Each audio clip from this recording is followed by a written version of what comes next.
Karim dafa bëgg doon ñebbe moom tuun gu ndaw la yor te daa bëgg toog ci 16 yëpp Karim li nga war a jàngi war a bari na Mame Miranda mii kanam gi dafa commencé woon ras te xale bu tuuti la tey gis nga ko mu nga ne le benn ak ay ansu lex ngeen ñëw bëgg ñëw fontoo fii naan ñu wéy bëgg ñu tunduroo stress ñun stressé wuñu on se la coule douce Ousmane jël leen seen temps réglé leen li ngeen di réglé ngeen teg ko ci heure ak temps bu ñu kenn fat ma ñëw ci Karim Karim ma déglu la si yow doobee raam nga rek Karim moom xam naa defe naa ne moom ana Karim ana nga xuuru xar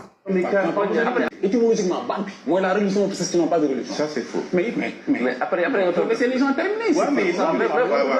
dégg ngeen Karim non mais Miranda dégg ngeen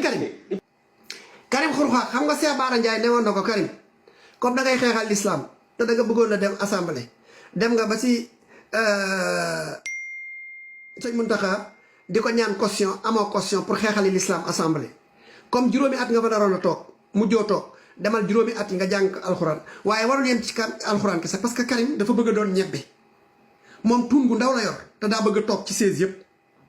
Karim li nga war a jàngi war a bari na Mame Miranda laïcité mooy lan la religion de ceux qui n'ont pas de religion loolu mooy laïcité du moomu tubaab la tubaab yee ko créé ah